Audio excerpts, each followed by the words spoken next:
Hey everyone, Corey Walen, managing partner, Bridgemark Strategies, firm that's helped thousands of financial advisors objectively explore the broker-dealer and RIA marketplace and help them find the firm with the right combination of feel, fit, and financials for them and their business. By far, one of the most frequent questions we get when I'm working with a financial advisor is, how many of my clients can I expect to come with me? And there's plenty of studies that we can provide you surveying thousands of financial advisors a year after their transition. But in short, it's north of 80% of a financial advisor's assets. Some of the remaining 20 that left behind were assets that financial advisors decided to leave behind, or because they're under really strong restrictive covenants because of a sunset or something else.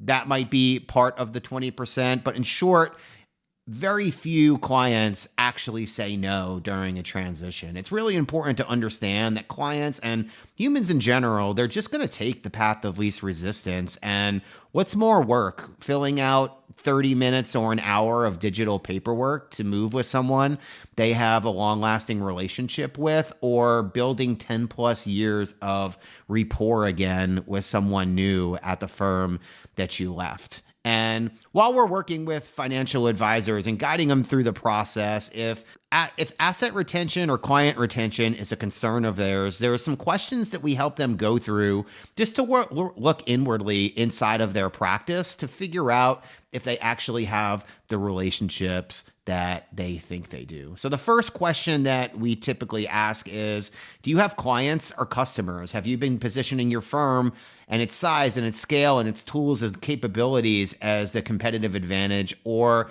have you been positioning yourself? Obviously, financial advisors that are selling themselves as a unique differentiator have a far more success when they're making a transition. The second question is, how many people inside of your organization has your client had contact with? If it's just you and your administrative assistant, you're good to go and you're going to have a really successful transition. But if there's a bunch of other people in your firm that are staying behind that have really good relationships with your clients, it definitely makes things more complicated, and it's just something that should be more deeply considered and explored.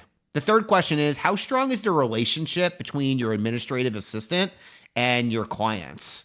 I talk with so many financial advisors and they say, my assistant is so important to my business. My clients absolutely love her. A lot of times they're calling her for things instead of me. In that case, you need to figure out any way possible to keep things as stable as possible and bring that administrative assistant with you. If the administrative assistant doesn't have that strong of a relationship with your clients, it's not as important. But I've seen that as a really important part of the transition process with a lot of financial advisors. If your admin is an absolute rock star, extremely important to bring that person with you.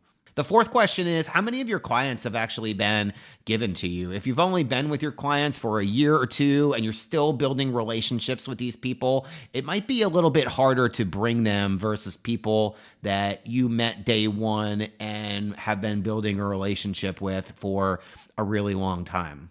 The fifth question is, how long have you known your clients for? The longer the tenure of a financial advisor, typically the deeper the relationships and the more success that we're going to see in a transition. Obviously, there's exceptions to every rule, but typically a financial advisor that has 15 years, 20 years of relationship building time with clients, they're bringing 90+% of their assets every single time when they make a transition. So typically, the longer the relationship you have with your clients, the better. The sixth question is, how often are you communicating with your clients? Is it just the mandatory once a year? Are you proactive? Are you adding as much value as possible? Are you part of these clients' lives? The more yeses that you have to some of those questions, the much higher the likelihood you are to be able to bring your clients with you. The next one is, are your clients referring you business? If the answer is yes, they're valuing your value proposition. They want to share your value with the people that they know, love, and respect. If you're getting a lot of referrals from your clients, it's a true sign that you're doing something different, you're doing things right, and your clients are going to come with you. If you're not getting a lot of referrals from your clients, that might just be something to potentially consider in terms of going and potentially strengthening the relationship prior to a transition. The next question is, are you under a non-solicit or a non-compete or some other restrictive covenant?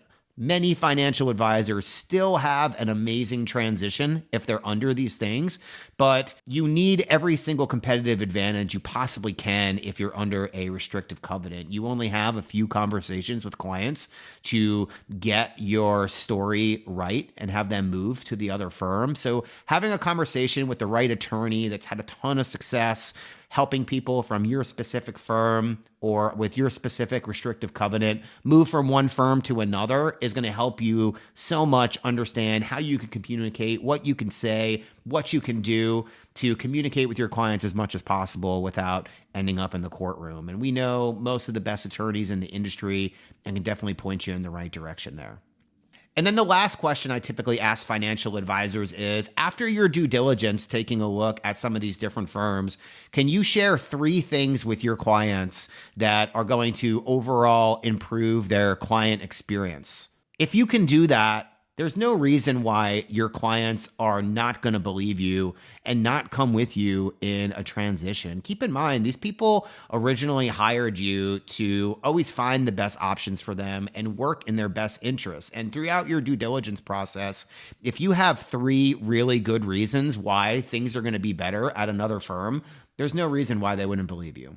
I really hope that those questions helped. I also have them on my website under my insights page as a white paper, questions to ask to determine if my clients will come with me. So you can print it out and write notes, and I really hope that that's helpful. One other thing we help financial advisors go through is what I call our blue, yellow, red exercise. And basically, I just tell financial advisors, if you have a lot of concern about this, build out a spreadsheet of 1 column of green, 1 of yellow, and 1 of red. The green people are people you have amazing relationships with. You know they're going to come with you. Those are the people that are most likely to move with you in a transition. The yellow are people, maybe they're newer relationships, maybe they're people you haven't dug in as deep with your relationship with, and those are the potential maybes. Those are people that, maybe you need to, focus some more time on from now until your transition date, communicate with them more, meet with them in person, just really build that relationship